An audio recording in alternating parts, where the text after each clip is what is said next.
How about this robe, huh? I wore it every time I went to the supermarket for the past year. People stayed 10 feet away. Jack Kemper. This is the only public speech I'll do in front of you until your wedding speech. I have some stories. I'm sorry you're not going to be there for that one. But you're safe today. I can only assume that I was chosen for this honor, and it really is an honor. Thank you. Because I teach classes like metallurgy and metaphysics, the philosophical vision of Michael Bay, or 21st century Sisyphus, the films of The Rock. You see what I did there in my opening lines? Took a stab at humor, a recognition of the occasion, acknowledgement of the honor, checked off a few conventions of the commencement speech genre. And then following this levity comes the serious part. And I'll be true to the genre and get to it now. I could pick from a range of salient counsels and admonitions that you should listen to your inner voice, that you should reach out to people when you need help with advice, or importantly, for your mental health. Or when you pay for a subscription, don't pick the automated renewal. It's a bit of a trick. You'll forget. All good ideas, but I'm going to emphasize a theme that I'd stake as one of the most important principles to live by and live with. And that is what we call critical thinking, or to enliven this idea, what I'd call the analytical imagination. It's not just a principle. It's a set of tools, a practice. It's a way of being. It will serve you, maybe even save you. It did for me. When I first encountered the analytical imagination, a whole new world opened up for me. It was like everything changed into color. In analytical writing, I discovered a wedding of the heart and the mind. In voices of critical dissent, it was like the world of school, mostly formal rules of grammar and essay structure, plugged into punk rock. The power of the Clash or Elvis Costello charged through the savage precision of a Baldwin, Russell, or Popper. I realized that you could harness words and ideas like energy. It felt like Dylan going electric. Most of these discoveries took place outside of school. They happened with writers I stumbled upon, one leading me to the other. That made me realize as well that the analytical imagination belongs to anyone. It requires no credential or certificate. That came home for me as an undergraduate when reading a film critic for a small local paper on a revival of some Alfred Hitchcock's films. This critic engaged with them in a way that made the great filmmaker sound like a cinematic Kafka or Camus, exploring issues like alienation, existential angst, and anxiety. It stunned me to hear these philosophical explorations drawn from an experience going to the movies that gave me such pleasure. Pleasure and meaning. For this critic, who may have changed my life, revealed depths of meaning that I hadn't fully registered or articulated in my love of popular culture. This critic illustrated those meanings and illustrated the process of getting to that meaning.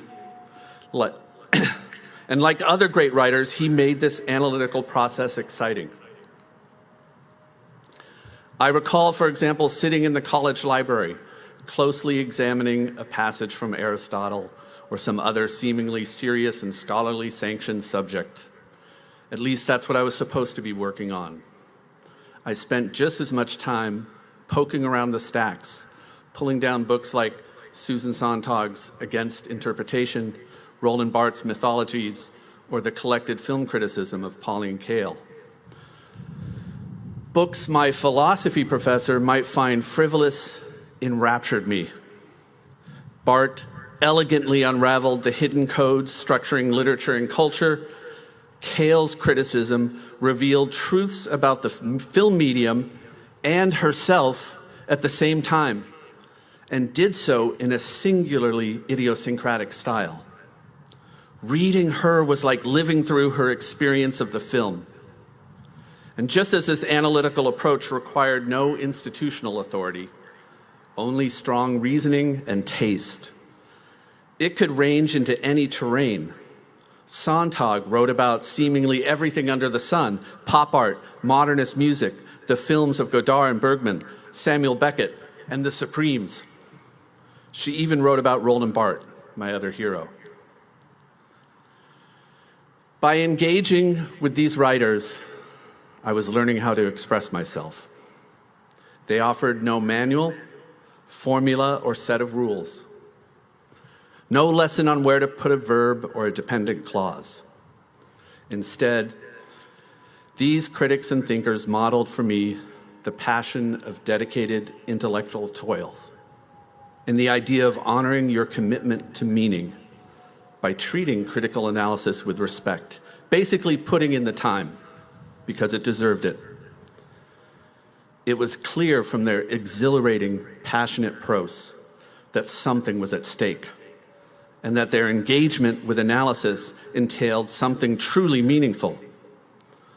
The best of these writers infused their analysis with a dramatic narrative of their thought process, vividly capturing how they thought through an issue to reach their truth. And by reading someone thinking through Hitchcock's films or a Beatles song, I was learning how to think through something on my own. To go back to that young man doing homework in the library, what happened is the world of my philosophy class married the world of popular culture. I didn't have to separate these sides of me. I became whole. As a teacher, I have been privileged for over 2 decades.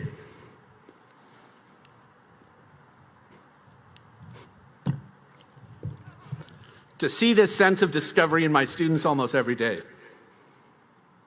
and especially in the brilliant free-thinking minds on this stage today. It charges through their souls and continually restores my faith in the power of the analytical imagination, the power of critical interrogation. It is most certainly why I found a home here, as all of us did, to varying degrees over these past few years. The sense of discovery is not some received wisdom or some memorized section of a text. It isn't about prescribing a particular theory. It is rather about fostering imagination and analysis, the imagination to see ideas and structures through your own perspective, the capacity to develop analysis as a form of serious play. It is still one of the most thrilling things in the world to witness students discover ideas, to see them realize that a theory can change and grow as they explore it. It's like they're holding a concept in their hands, rotating and shifting it to perceive its 3 dimensions. It's like cognitive cubism, and it refracts and reflects on their glowing faces like a prism. Imagine a space in this world where a young person bursts into a room with the greeting, "That D.H. Lawrence reading was amazing!" That space is Crossroads. Students discover themselves, discover their skills, and what they possess to conceive of ideas and see the world in their own way, and ultimately to articulate that vision. Hopefully here you never felt like that kid in the college library stacks, sneaking a peek at a book of criticism instead of working on a philosophy paper. You've discovered the tools to give yourself a voice, a holistic one, or at least to accompany and assist you on that quest.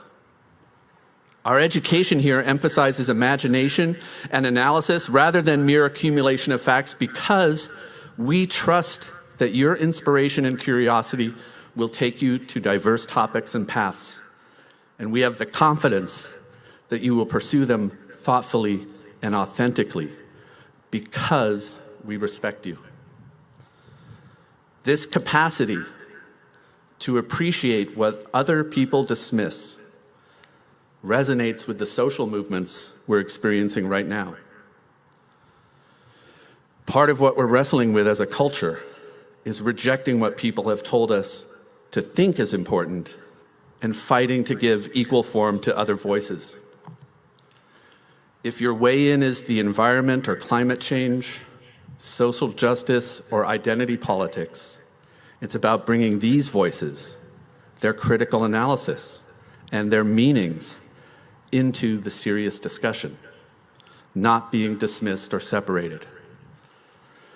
Critical thinking, the analytical imagination allows us to reposition ourselves from a passive audience to active storytellers. That's what it did for me, and it's what you've demonstrated these past years.